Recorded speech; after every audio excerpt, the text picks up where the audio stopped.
orientation, un message particulier. Seigneur, parle à nos cœurs. Bénis ta parole en nous, qu'elle produise son fruit en abondance pour la seule gloire de ton nom. Merci Seigneur. Au nom de Jésus. Amen. Amen. Dieu nous bénisse. Nous allons prendre nos Bibles et nous allons nous diriger dans le livre d'Exode. Exode chapitre 2, verset 1 au verset 10. Exode chapitre 2, verset 1 au verset 10. Amen. Quelqu'un n'est pas venu au culte avec sa Bible. Ça, c'est dangereux, ça. Dimanche prochain, viens avec ta Bible. Amen. Même si tu n'as pas chargé la Bible, aujourd'hui, il y a la Bible même dans le portable. Exode chapitre 2, verset 1 au verset 10. Bon, quand tu viens, puis tu n'es pas venu avec ta Bible, et puis on va lire le passage là. Si ce qui est dans le passage là, qu'on lit là, c'est pas vrai là, comment toi tu sais?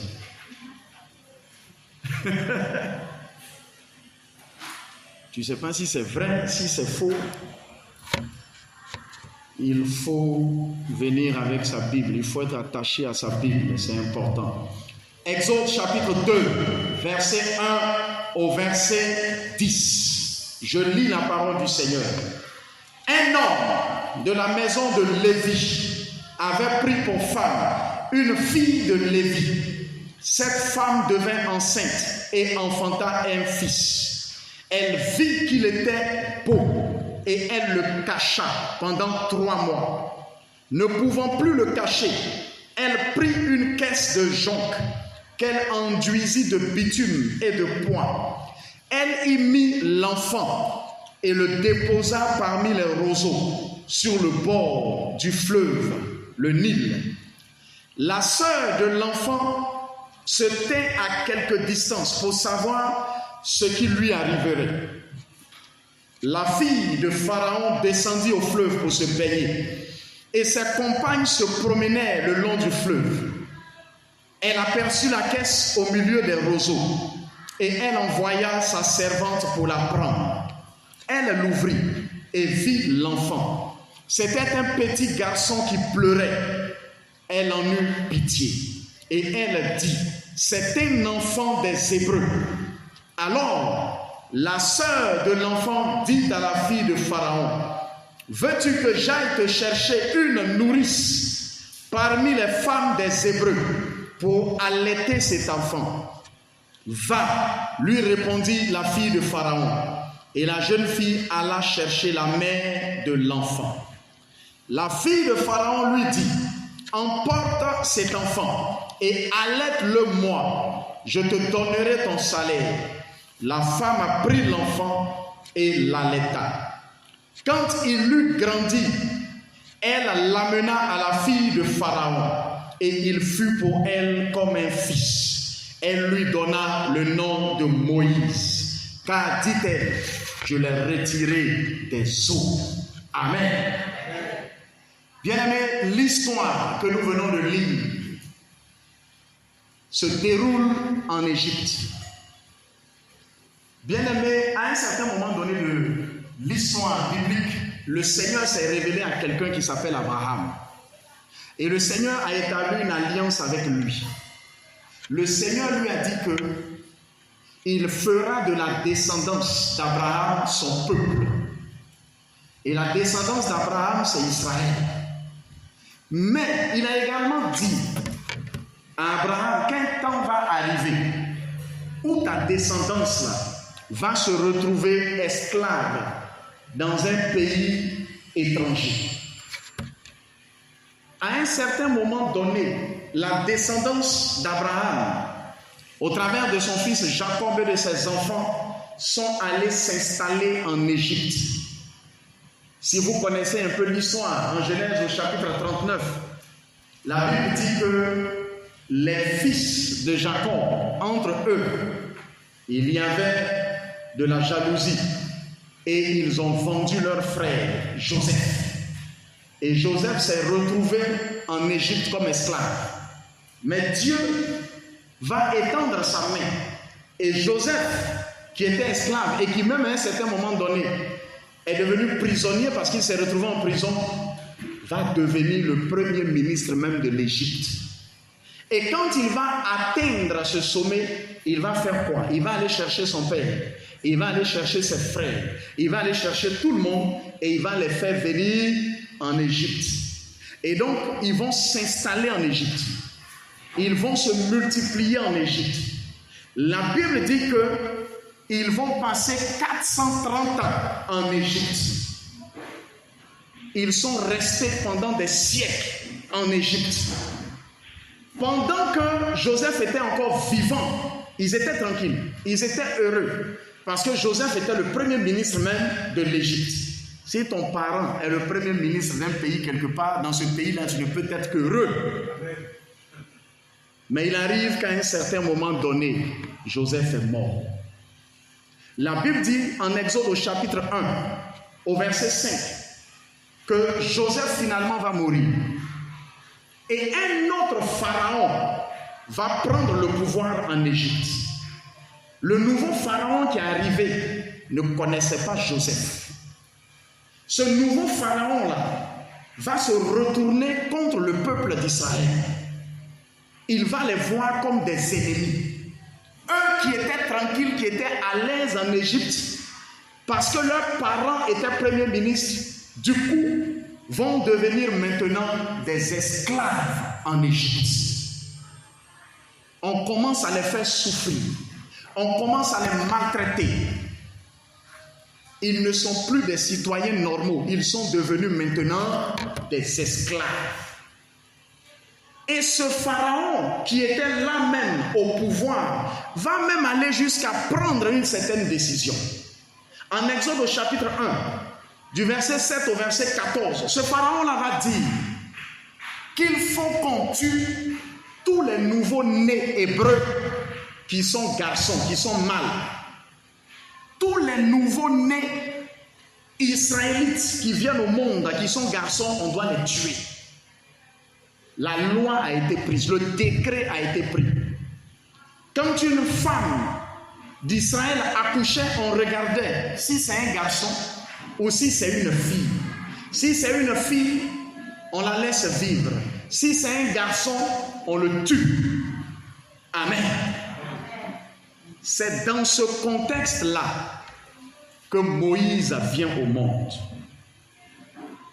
La Bible dit que quand il est arrivé au monde, sa maman l'a regardé, il était tellement beau. En temps normal, qu'est-ce qu'elle devait faire? Elle devait dire, j'ai fait un garçon, et puis ils allaient le tuer. Même quand tu ne déclares pas, on vient au contrôle. Même si un de tes voisins sait que tu as fait un garçon, même il peut même te trahir. La Bible dit qu'elle va cacher l'enfant. Elle prend l'enfant, elle le cache. J'imagine un peu tous les efforts qu'elle a dû faire. Peut-être même quand on demandait, mais c'est quoi tu as fait? Elle dit, j'ai fait une fille. Parce que si elle dit, c'est un garçon, on va le tuer. Mais est-ce que tu peux cacher son sexe pendant longtemps? Tôt ou tard, on va savoir. Regardez un peu le contexte dans lequel Moïse vient au monde. Son peuple est esclave en Égypte. Un esclave ne possède rien. Un esclave n'a pas de propriété parce que lui-même il appartient à quelqu'un d'autre. Donc la nation même dans laquelle il naît est une nation extrêmement pauvre parce qu'ils n'ont rien. Ce sont des esclaves. Il sort donc d'une famille qui est pauvre, qui n'a rien, qui est esclave. Et en plus, il y a un décret de mort sur la vie de Moïse. Il y a un décret de mort qui l'attend. C'est-à-dire, avant même qu'il naisse, il était déjà condamné à mort. Bien aimé, c'est un contexte compliqué dans lequel Moïse vient au monde. La situation familiale dans laquelle il arrive au monde là est compliquée, est difficile. Peut-être que ton contexte familial aussi est difficile. Peut-être que la famille dans laquelle tu es né est difficile. Peut-être que dans ta famille, il y a beaucoup de sorciers, ou alors il y a des adorations bizarres qui détruisent la famille. Peut-être que tu es né dans une famille dont les circonstances là sont très compliquées. Bien-aimé, regarde la situation même de Moïse à sa naissance. Je suis sûr même que c'est pire que la situation de ta famille. Parce que lui-même, déjà sa mort était arrêtée. Il ne devait même pas vivre. Il ne devait même pas avoir 6 mois. Il ne devait même pas avoir 1 an. Lui, il était condamné dès sa naissance même à mourir. Sa maman le cache. Sa maman se demandait comment elle allait faire. Elle voulait que son enfant survive. Elle voulait que son enfant ne soit pas tué. Mais comment faire? Elle n'avait aucune relation. Qui elle peut aller voir? Aucun Égyptien n'acceptera de l'aider. Parce qu'au contraire, les Égyptiens même cherchent à lui faire du mal. Aucun Hébreu, aucun Israélite, aucun de ses proches n'a assez de pouvoir pour pouvoir l'aider. Cette femme n'a aucune relation sur cette terre. Elle n'a pas d'argent. Elle n'a aucune possibilité de quitter l'Égypte parce qu'elle est esclave. Elle est comme prisonnière en Égypte. Elle ne peut pas fuir. Regardez la situation dans laquelle elle se trouve. C'est une situation désespérée. C'est une situation pour laquelle apparemment il n'y a absolument aucune solution. Je suis sûr que ses proches qui étaient à côté ont dû lui dire, il faut leur donner en même temps, ils vont le tuer. C'est mieux. Parce que plus on le regarde et plus on s'attache à lui, plus la séparation sera difficile. C'est mieux de le donner rapidement, ils vont le tuer et puis on va oublier. Je suis sûr que dans sa maison même, des personnes ont dû lui dire, ça là, il n'y a pas de solution. On ne pourra pas trouver une solution. Comment on va faire? On est en Égypte, on est dans la main des Égyptiens. Ils sont les plus forts. C'est eux qui ont les armes, c'est eux qui ont le pouvoir, c'est eux qui dominent. Comment on va s'arranger pour que cet enfant-là survive? Certains ont dû lui dire, avant-hier même, l'enfant de l'autre voisine qui est au bout du quartier là, qui a mis un enfant mâle, un garçon au monde, ils sont passés là-bas le tuer. Ils ont dû lui dire, de l'autre côté du quartier également, il y a un autre ici qui a été mis à mort. Ton Moïse là, ton enfant à toi là, celui que tu as mis au monde là, il ne pourra pas survivre. Lui aussi, il sera obligé de mourir. Bien aimé, c'est une situation qui semble humainement parlant désespérée. Mais la mère regarde son enfant. La Bible dit qu'elle regardait l'enfant et la Bible dit qu'elle trouvait l'enfant beau. Quand elle regardait cet enfant, elle voyait la gloire de Dieu sur lui. Quand elle regardait cet enfant, elle se disait c'est un don de Dieu. Quand elle regardait cet enfant, elle se disait c'est le Seigneur qui me l'a donné. Malgré que la situation est désespérée, cette femme s'est mise à espérer. Elle s'est dit, peut-être qu'il y a une solution. Il est possible que le Dieu que je prie puisse faire quelque chose. Bien-aimé, dans quelle situation te trouves-tu? De quelle famille sors-tu? Quelles sont ces situations difficiles là que tu traverses? Quel est ce contexte dans lequel tu as grandi? Ce contexte dans lequel tu vis? Peut-être que la sorcellerie règne. La sorcellerie détruit dans la famille. La sorcellerie empêche les uns et les autres même d'aller à l'école, d'avoir des diplômes. Peut-être que la sorcellerie empêche même les gens de se marier, d'avoir des enfants. Dans quel contexte familial as-tu grandi, as-tu évolué? Dans quel contexte vis-tu? Peut-être que tu regardes ta vie et tu te dis, il n'y a pas d'espoir. Peut-être que tu regardes ta vie et tu te dis, il n'y a pas de solution. Mais bien aimé, je veux te dire ce matin qu'il y a une solution. Il y a quelqu'un qui s'appelle l'Éternel. Et celui-là, il est le Dieu qui change les circonstances. Il est le Dieu qui peut rendre l'impossible possible. Il est le Dieu qui peut te sortir de cette difficulté. Tout semblait impossible pour cette femme. La situation était tellement compliquée. Mais regardez au début de notre passage. La Bible dit que cette famille-là, la famille de laquelle Moïse sort, cette famille appartient à la tribu de Lévi. Cette tribu-là va être choisie après pour servir dans le sanctuaire. La tribu de Lévi, c'est la tribu, la famille qu'on a mis à part en Israël pour que ceux-là servent Dieu. C'est la tribu des serviteurs de Dieu. C'est la tribu des servantes de Dieu. C'est la tribu de ceux qui se tiennent toujours dans la présence de Dieu. Cette femme-là sortait de cette tribu-là. Cette femme-là était quelqu'un qui connaissait Dieu. C'était quelqu'un qui aimait Dieu. C'était quelqu'un qui avait une certaine connaissance de Dieu.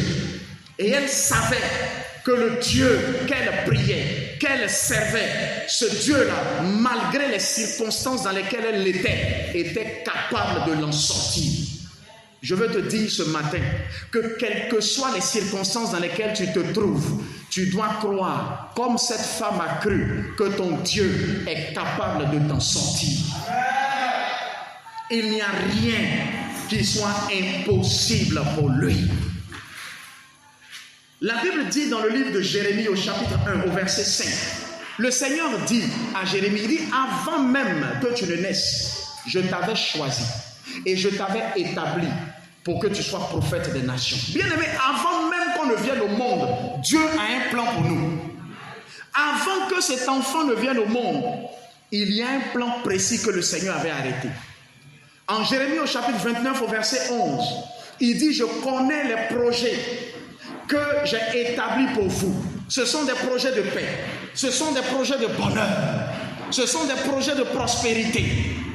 Bien-aimé, le projet que le Seigneur avait arrêté pour cet enfant, ce n'était pas la mort. Dieu ne l'avait pas créé pour qu'il naisse et qu'il meure.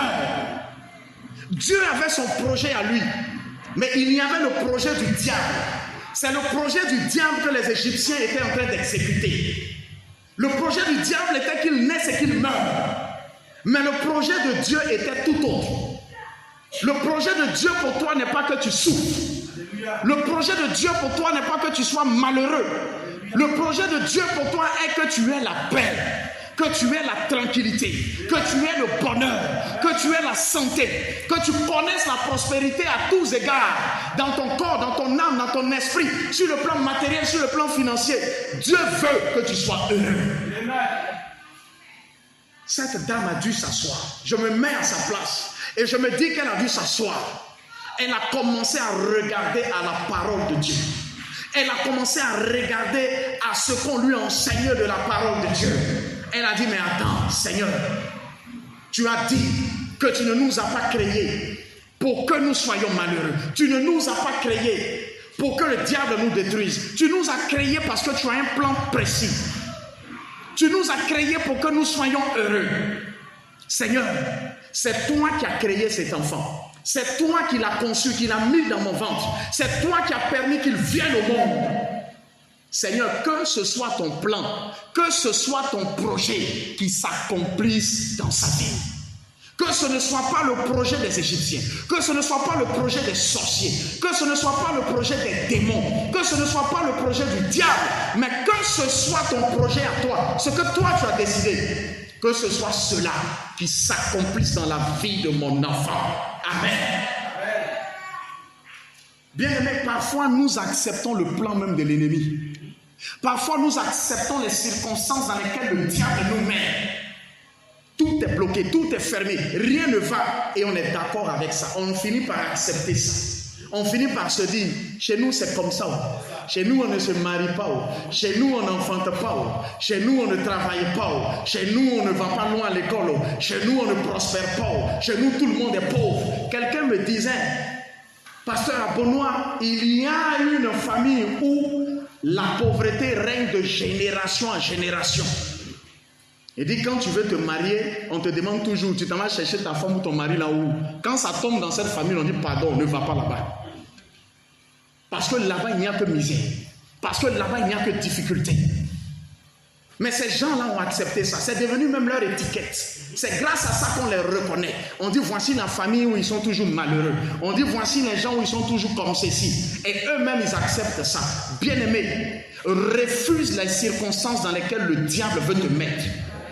Refuse le plan que l'ennemi veut réaliser dans ta vie. N'accepte pas ça.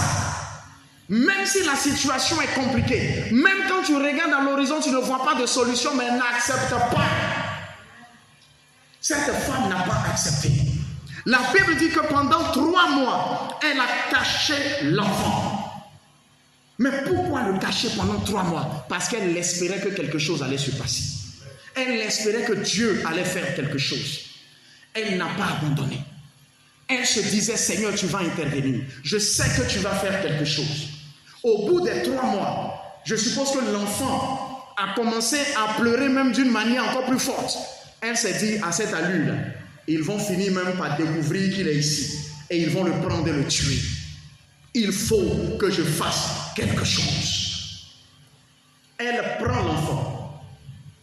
Elle met l'enfant dans un panier.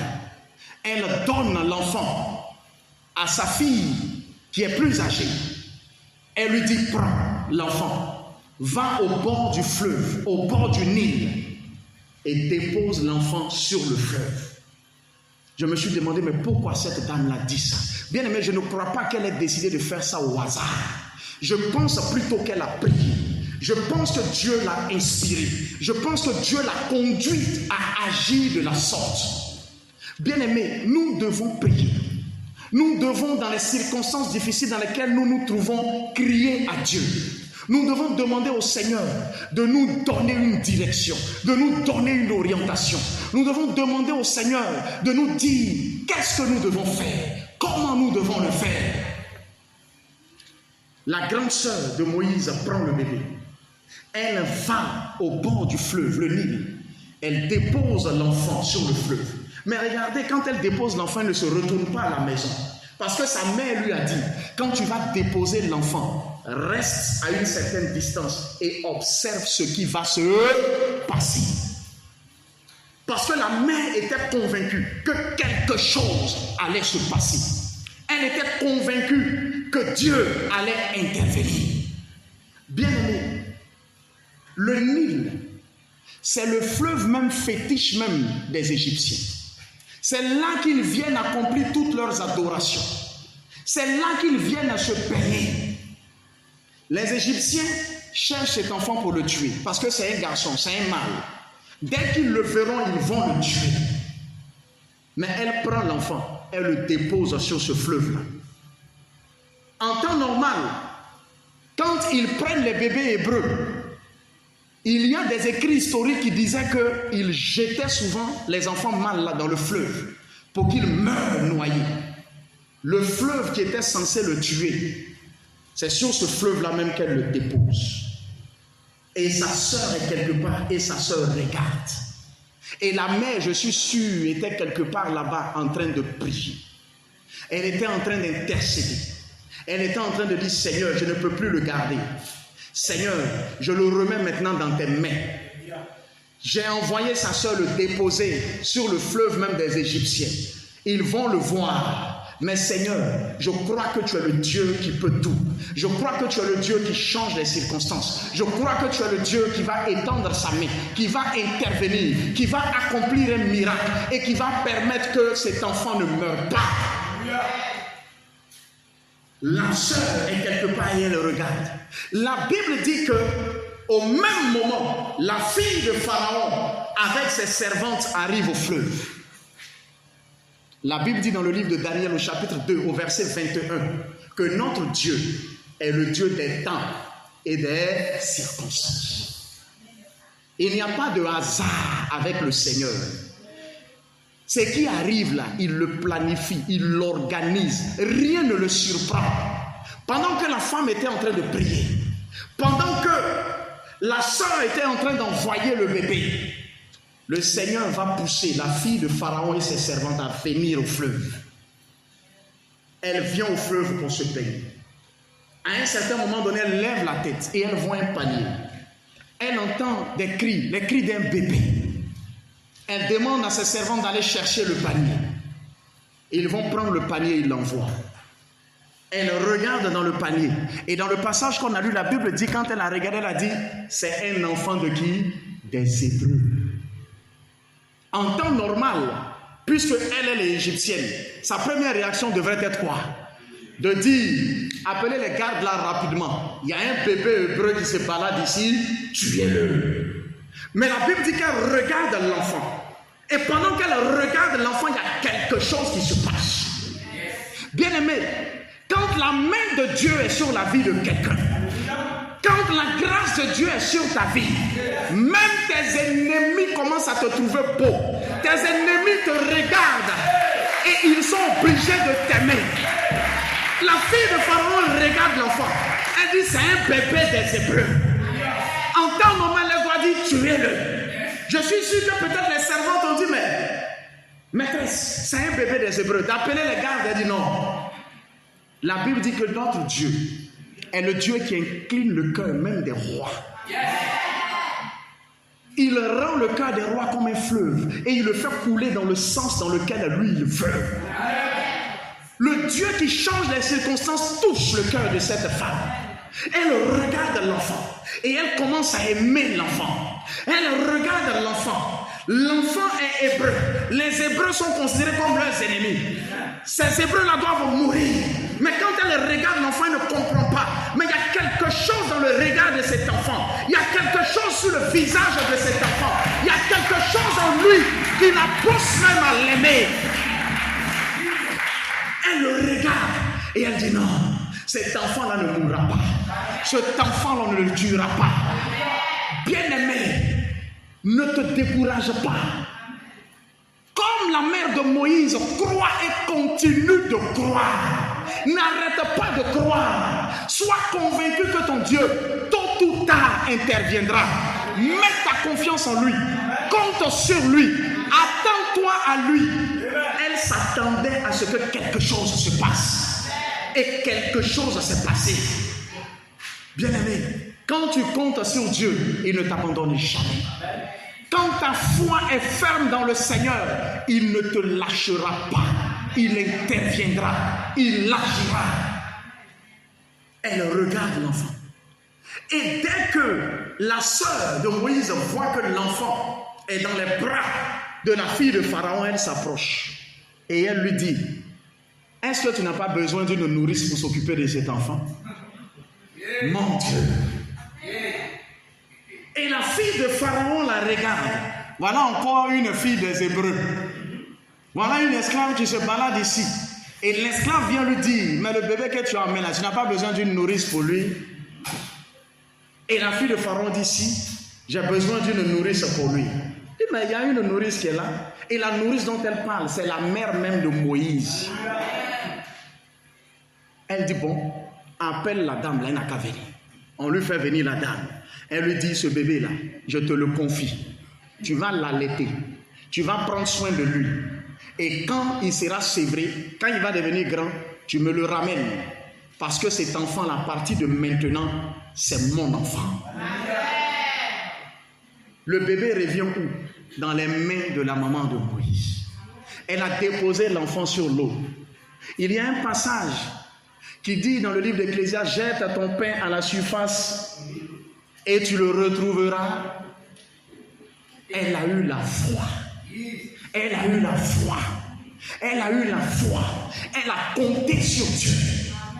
Elle ne s'est pas découragée. Elle ne s'est pas dit c'est fini, il n'y a pas de solution, on ne peut rien faire. Moïse va forcément mourir, l'enfant là ne pourra pas vivre. Qu'est-ce qu'on peut faire? On ne peut rien faire. Dieu nous a abandonnés. Non, elle a cru et elle a continué de croire. L'enfant qu'elle allait déposer sur l'eau, l'enfant lui est revenu. J'imagine quand l'enfant revenait dans le quartier des Hébreux, j'imagine qu'il y avait des soldats égyptiens autour qui accompagnaient l'enfant. Tout le monde était étonné. Les gens se disaient, mais il y a quoi? Pourquoi les Égyptiens arrivent dans notre quartier? Peut-être qu'ils viennent pour nous frapper. Peut-être qu'ils viennent pour nous tuer. Ils arrivent comme ça. L'enfant est escorté. Avec la sœur de Moïse qui est au milieu. Quand les voisins ont vu ça, ils se sont dit, oh, voici la fille de telle personne. Peut-être qu'ils ont attrapé la fille. Elle s'en va leur indiquer chez ses parents. Ils vont sûrement arrêter ses parents. Mais au contraire, ces soldats arrivent. Moïse est escorté. Sa petite soeur le tient.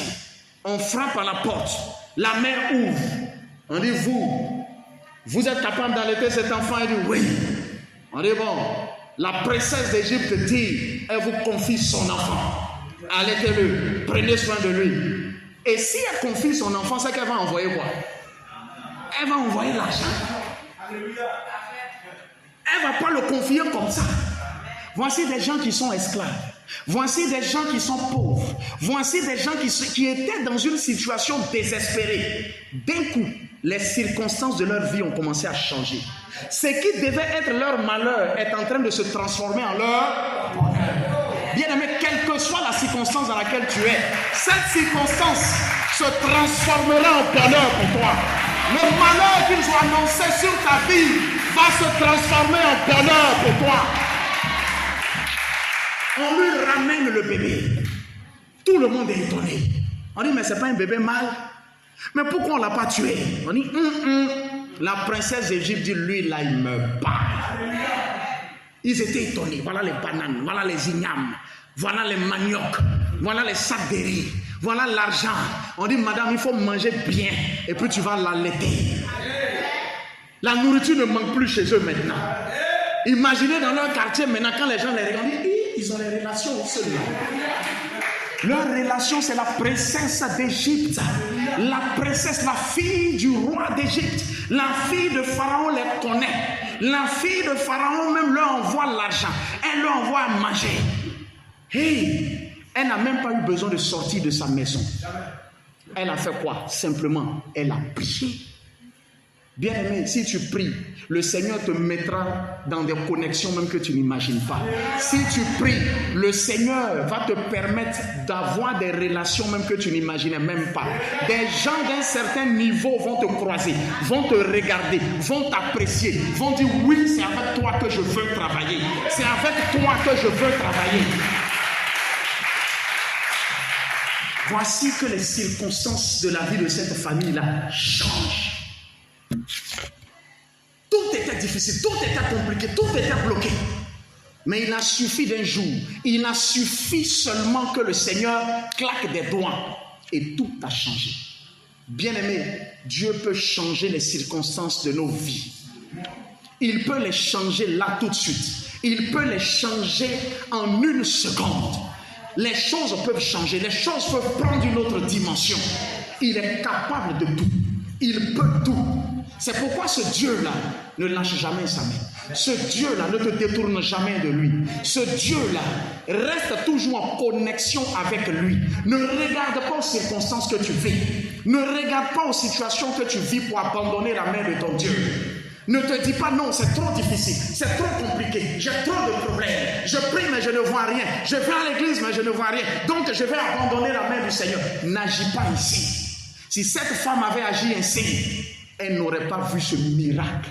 Elle n'aurait pas vu la gloire de Dieu aussi manifeste dans sa vie. Ne laisse aucune circonstance te décourager. Quelles que soient les circonstances que tu vis, bénis Dieu. Rends gloire à ton Dieu et continue de le prier. Continue de crier à ton Dieu. Il est le Dieu qui change les circonstances. Il est le Dieu qui accomplit des miracles. Il est le Dieu qui fait tout et qui peut tout. Il est celui-là même, selon Psaume 110 au verset 11, qui fait de tes ennemis ton marchepied. Oh, j'imagine la famille de Moïse. J'imagine ces gens-là qui, quand ils voyaient même les soldats égyptiens, avaient peur. Maintenant, même de temps en temps, même elle va au palais, rentrer seule. Quand les soldats même la voient, même ils font comme ça. Parce que c'est la nourrice de la fille de Pharaon. Dieu est le Dieu qui élève. Dieu est le Dieu qui établit. Souvent, on croit qu'on doit utiliser des chemins bizarres pour arriver au sommet, pour arriver en haut, pour qu'on puisse être élevé. Non, celui qui élève, c'est Dieu. Et pour que Dieu te lève, il veut que tu sois attaché à lui. Bien-aimé, les difficultés souvent qu'on traverse aux yeux du Seigneur sont comme des épreuves au travers desquelles il nous teste. Il est là, il nous regarde. Comment tu vas réagir face à telle situation? Comment tu vas réagir dans telle épreuve? Quand tout va bien, souvent on loue Dieu facilement. On bénit son nom facilement. On acclame le Seigneur facilement. Mais quand ça commence à devenir difficile, on n'arrive plus à prier. On n'arrive plus à louer Dieu. Même pour venir à l'église, ça devient difficile. Ah, j'ai trop de problèmes. Moi, je ne peux pas aller à l'église aujourd'hui. Moi-même, je ne gagne pas à manger. Dis d'aller à l'église. Regarde comment j'ai fait. Depuis hier, je n'ai même pas mangé d'aller à l'église. C'est quelle force je vais avoir pour aller à l'église? Dieu souvent nous regarde. Il nous teste. Il nous observe. Comment va-t-il réagir? Comment va-t-il se comporter? Regardez l'histoire de Job. Regardez les épreuves que Job a connues. Regardez la situation difficile. Il a tout perdu. Si Job était pauvre même au départ, même, et puis il est tombé malade, même c'était bon. Il était riche. Il avait tout. Il avait l'argent. Et il a perdu tous ses biens. Il a perdu ses enfants. Sa femme même l'a quitté. Sa femme lui a dit, Job, c'est quel Dieu tu pries et puis tu souffres comme ça? On t'a jamais dit ça? Moi, il y a quelqu'un qui m'a dit ça. C'est quel Dieu même tu sers et puis tu souffres? C'est quel Dieu tu sers et puis tu es dans la galère? Souvent, les païens même te disent ça. Ouais, Dieu, c'est vous qui partez à l'église, mais regarde comment tu souffres. Sa femme lui a dit, Job, tu souffres trop. Ce Dieu que tu pries là, ce n'est pas un bon Dieu. C'est un mauvais Dieu. Réunis-le et meurs. Job lui a dit, ce que j'avais là, c'est Dieu qui m'avait donné. Si le même Dieu l'a repris, ce qu'il m'avait donné, que son nom soit béni. La Bible dit que malgré les difficultés dans lesquelles il était, il n'a jamais renié Dieu. Job est resté attaché à Dieu. Il est resté fidèle. Il a tout perdu. Il tombe malade. La maladie qu'il a n'a même pas même de remède. Il n'y a pas de médicament même pour le soigner. Il souffre. Tous ses amis sont venus le voir. Les gens lui ont dit, Job, quand on te regarde là, on sent même que ça là, c'est un jugement de Dieu même sur ta vie. Et nous les chrétiens, on est très forts dans ça. Dès que quelqu'un commence à connaître toutes sortes de souffrances, on dit ça, c'est pas il a péché. Frère, répands-toi. Abandonne le péché. C'est à cause du péché que tu souffres comme ça. Tu as tellement péché que voilà la colère de Dieu maintenant c'est abattue sur ta vie. Répands-toi. Ils ont dit ça à Job. Répands-toi. Job dit, je ne sais pas ce que j'ai fait. Quand je regarde ma vie, je ne vois pas quel est le péché que j'ai commis. Les gens lui ont dit, tu n'as pas commis péché, puis tu souffres comme ça. Dieu peut laisser quelqu'un qui lui obéit souffrir comme ça. Ce n'est pas possible, Job. C'est quelqu'un qui a péché qui peut souffrir comme ça. Bien-aimé, même jusqu'à aujourd'hui, beaucoup de chrétiens croient comme ça. On croit que si on est fidèle à Dieu, aucune souffrance, aucune difficulté ne se présentera à nous. Ce n'est pas vrai. Des difficultés peuvent arriver. Des situations compliquées peuvent arriver. Mais bien aimé, quand ces choses arrivent pour celui qui marche dans la justice, ces choses-là ne viennent pas pour le détruire. Ces choses-là, au contraire, viennent pour affermir sa foi. Job, à la fin de son épreuve, a dit, j'avais entendu parler de toi, mais maintenant mes yeux t'ont vu. Job dit, je suis monté à un autre niveau de connaissance de toi. Je suis monté à une autre dimension de foi en toi. Grâce à l'épreuve que j'ai vécue, Seigneur, j'ai grandi en toi. Dieu permet que des situations nous arrivent. Et au travers de ces situations, il nous teste. Il nous évalue. Bien-aimé, si quelqu'un va à l'école et qu'il ne fait pas composition, il ne fait pas de devoir, comment on peut savoir si c'est qu'on lui a enseigné là, il a appris? Comment Dieu peut savoir que la foi que tu as lue dans sa parole, que la foi qui t'a été enseignée là, tu as compris, si tu ne te retrouves pas dans une circonstance où tu dois manifester ta foi? Il faut que cette circonstance-là arrive. Et puis il te regarde. Il dit, voilà, mon étudiant là, je vais voir comment il va réagir. Et quand la circonstance arrive, tu dis, oh, Seigneur, je suis foutu. C'est quelle situation ça? Mais je ne peux pas m'en sortir, c'est fini, c'est fini, c'est fini. Et là, l'ange Gabriel dit, il dit, le vieux père, le gars a échoué. Il dit, mettez 0. Mais quand face à la circonstance compliquée, tu manifestes ta foi, tu dis Seigneur, je ne sais pas pourquoi ça arrive. Je ne sais même pas comment humainement je vais m'en sortir. Mais je sais que toi, tu es capable de me sortir de là. Je sais que toi, tu es le Dieu qui peut tout. Je sais que tu es le Dieu des miracles. Je sais que tu vas accomplir l'impossible. Les hommes disent qu'il n'y a plus de solution. Mais moi, je crois que toi, tu es ma solution. Quand il regarde ça, il entend ça. Gabriel dit, ah, le vieux père. Le gars, il a gâté. Mettez 20. Il faut qu'il y ait difficulté pour que ta foi se manifeste. La situation que la famille de Moïse a vécue, beaucoup d'autres familles ont vécu ça. Parce que d'autres bébés mâles ont été tués. Mais comment ces autres familles ont réagi? Quand ils ont vu un bébé mâle, peut-être même que d'autres sont allés appeler les soldats en même temps pour dire tiens, il ne faut même pas trop le garder pour avoir gourmet, prends-le en même temps. Beaucoup, quand ils ont eu un bébé mâle, se sont dit il n'y a pas de solution. On ne peut rien faire. Ils ont accepté que leur enfant meure. Mais la famille de Moïse n'a pas accepté. La maman de Moïse n'a pas accepté. Bien-aimé, n'accepte pas la circonstance dans laquelle le diable veut te mettre. N'accepte pas ça. Tu n'es pas né pour demeurer éternellement dans le célibat. Tu n'es pas né pour ne pas enfanter. Tu n'es pas né pour ne pas travailler. Tu n'es pas né pour ne pas être heureux. Tu es né pour prospérer. Physiquement, matériellement, financièrement, socialement. Tu es né pour être béni. Quand Dieu crée au commencement en Genèse, il fait l'homme, il fait la femme. La première parole qu'il déclare sur eux, en Genèse 1 au verset 28, la Bible dit que Dieu fit quoi? Il est béni. C'est la bénédiction qu'il a prononcée. Ce n'est pas la malédiction. Il a prononcé la bénédiction sur leur vie. Il dit soyez féconds, dominez sur la terre. Quand on parle de la fécondité, ce n'est pas seulement avoir des enfants. Quand on parle de la fécondité, c'est avoir des fruits. Des fruits dans tous les domaines, dans les affaires, dans le commerce, dans le travail, dans son foyer, etc.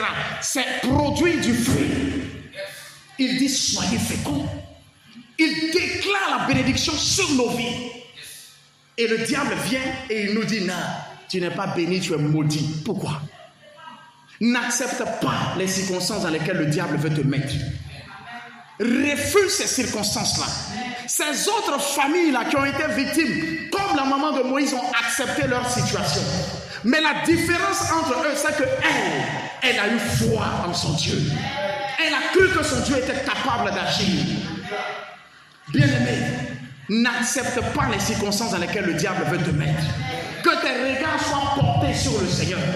Que tes regards soient portés sur le Seigneur. Attends-toi à lui. Il est le Dieu qui ne déçoit pas. Il est le Dieu qui veille sur sa parole pour l'accomplir. Ce que sa bouche dit, sa main le réalise, sa main l'accomplit. Ces autres familles-là, quand ils ont vu ce qui est arrivé à la famille de Moïse, j'imagine la tristesse. Ils ont dû se regarder et puis dire, mais pourquoi pour nous les morts? Pour nous là, ils l'ont tué. Voilà que pour eux, elle est vivante. Et pour eux, là même, elle est nourrie même par la princesse même d'Égypte. Et c'est comme ça que beaucoup de chrétiens souvent réagissent. Ils regardent l'autre et disent, mais je ne comprends pas. Mais cette soeur-là, ce frère-là, pourquoi est-ce qu'il est béni? Tu as l'impression que tout va bien. Tu as l'impression que tout fonctionne. Mais pourquoi? Pendant que chez moi, tout est bloqué. Mais quelle est la différence? Ils n'ont pas eu foi. Ils n'ont pas compté sur Dieu. Ils n'ont pas porté leur regard sur le Seigneur. Ils n'ont pas cru que Dieu était capable d'agir. Mais la mère de Moïse, elle a cru que son Dieu était capable d'agir. Tu dois croire et continuer de croire envers et contre tout. Même si les circonstances sont tellement compliquées, continue de croire. Même si tu es assis devant un médecin, les médecins sont trop forts. On sort le nom de la maladie comme ça. Quand on donne le nom même de maladie, là même, là, pour prononcer même déjà, c'est lourd. Quand tu entends ça même, tu te dis, je suis mort. Même si on te donne un gros nom comme ça de maladie, dis-toi que ton Dieu est capable de te guérir. Il est le Dieu qui peut tout. Regarde à Dieu au lieu de regarder à la situation. Espère en Dieu, compte sur lui, appuie-toi sur lui. Il est capable de te sortir de cette situation. Bien-aimé, pour finir, je veux te dire d'arrêter de te minimiser, d'arrêter de te complexer et de te dire je n'ai aucune relation. Peut-être que tu n'as aucune relation humaine, mais tu as une relation qui est au-dessus des relations humaines. La relation que tu as est encore plus puissante, plus forte que la relation que les hommes peuvent avoir entre eux. La Bible dit que toi, tu as été adopté par Dieu parce que tu l'as accepté comme ton sauveur et comme ton Seigneur. Si tu as adopté, cela signifie que tu es devenu quoi? Son enfant. Tu es devenu enfant de Dieu. Et si tu es devenu enfant de Dieu, ça veut dire que tu as été introduit dans la famille de Dieu. Si tu es dans la famille de Dieu, ça veut dire que tu bénéficies des privilèges de la famille royale céleste. Tu n'es pas n'importe qui. Arrête de te minimiser. Arrête de te dire que le diable est tout puissant dans ta vie. Il n'est pas tout puissant dans ta vie. Il n'a aucune autorité dans ta vie. Parce que l'autorité appartient à celui qui t'a adopté. L'autorité appartient à ton père. Et si ton père est le roi des rois, toi tu es le prince des princes. L'autorité qui est entre les mains de ton père, cette autorité a été déposée dans tes mains à toi. Arrête de te minimiser, arrête de te dire que les sorciers sont trop forts, que les sorciers sont trop dangereux. Arrête de te dire ça. Il y a longtemps que la sorcellerie ne m'intéresse plus. Je n'y pense même pas. Je ne pense même pas à ça. Parce que ça ne m'intéresse même pas. Qu'est-ce qu'un sorcier peut te faire? Qu'est-ce qu'un féticheur peut te faire? Qu'est-ce qu'un marabout peut te faire? La Bible dit en Nombre 23, verset 23, qu'ils ne peuvent rien te faire. La Bible dit en Nombre 23 que ce qui est béni, la personne ne peut le maudire. Il ne peut rien te faire. Donc pourquoi me torturer l'esprit? Il y a un féticheur qui habite à côté de moi. Il vient de déposer son fétiche au carrefour. Comment je vais faire pour sortir? Tu n'as pas envie de sortir. Tu es l'enfant de Dieu. N'oublie jamais ça, tu es l'enfant de Dieu. La mère de Moïse avait compris qu'elle était la fille de Dieu. Et que son père est tout puissant. Et que son père interviendrait. Et que son père agirait. Elle en était pleinement convaincue. Tu dois être totalement convaincu que tu as un père qui peut tout. Que tu as un père qui est capable de tout. Quelqu'un dans ma famille m'a regardé, il m'a dit... Parce qu'on a eu un litige. Vous savez, au sud, les histoires d'héritage, là, c'est très violent. Je me suis posé comme un obstacle pour lui dire, ça, là, tu n'as pas le droit de prendre. Parce que ce n'est pas à toi. Il dit, tu comptes sur quoi? Que tu comptes sur la justice des hommes. Est-ce que tu connais la justice de la forêt? Que si tu m'envoies à la justice des hommes, moi, je t'envoie dans la justice de la forêt. Je lui ai dit, je compte même pas sur la justice des hommes, mais je compte sur la justice de Dieu. Je compte sur la justice du juste juge, de celui qui est assis sur son trône de gloire. Un trône sur lequel personne ne peut le déloger. Et tant qu'il est assis sur son trône, tant qu'il règne et qu'il domine, j'ai l'autorité. Et la justice de la forêt ne peut rien contre moi. Il a dit, on va voir. Mais actuellement, il est enterré. Il n'est même plus de ce monde. La justice de la forêt n'a pas pu faire quelque chose. Lui, il est mort. Nous, on vit. La justice de la forêt ne peut rien. Le fétiche qui est caché dans la forêt là-bas là, ne peut rien. Le fétiche qui est dans l'eau là ne peut rien. L'esprit qui est dans l'eau là ne peut rien. Parce que toi, tu es l'enfant de Dieu. Même quand tu es l'enfant d'un ministre, même là, les gens ont peur. Si tu es l'enfant du ministre de la sécurité, tout de suite là, tu décides de faire rallye sur le goudron là, les gendarmes vont te poursuivre, t'attraper tout de suite. Mais qu'est-ce que tu fais? Dès que tu déclines ton identité, ils vont dire petit, allons, nous-mêmes on va t'escorter. Ils vont t'accompagner même. Ils vont dire, il faut faire ce que tu veux, il faut partir. Mais arrivé devant là-bas, pardon, il ne faut rien dire à ton papa. Pourquoi? À cause de ton père, ils ont peur de toi. Pas que toi-même tu sois quelque chose, mais à cause de ton père. Tu portes un nom glorieux. Tu t'appelles chrétien. Chrétien signifie petit Christ. Chrétien signifie imitateur de Christ. Tu ne portes pas n'importe quel nom. À la croix, ton nom a été changé. À la croix, le nom que le diable avait déposé sur toi a été ôté. C'est un autre nom qui a été déposé sur toi. Tu n'es pas n'importe qui. Arrête de te minimiser. Arrête de croire que tout est verrouillé sur toi et qu'il n'y a plus aucune solution. Jésus est ta solution. Jésus est ta solution. Jésus est ta solution. Mets ta foi en lui. Obéis à Jésus-Christ et tu verras sa main à l'œuvre dans ta vie. Le monde va regarder, il sera choqué, étonné. Ils vont dire, mais ça semblait impossible, mais c'est possible. Ça semblait irréalisable, mais ça sera réalisé dans ta vie. Il y a un plan que le Seigneur a arrêté pour ta vie et ce plan va s'accomplir. Ce plan va se réaliser. Ce plan va prendre forme dans ta vie. Tu vas devenir la personne que Christ a résolu que tu sois. Tu vas aller là où il veut que tu ailles. Tu vas accomplir ce qu'il veut que tu accomplisses. C'est pour ça que tu es né et cela se réalisera dans ta vie. Que le nom du Seigneur soit béni et que le Seigneur te bénisse abondamment. On va tous se tenir debout et ensemble nous allons prier le Seigneur. Nous allons ensemble prier le Seigneur.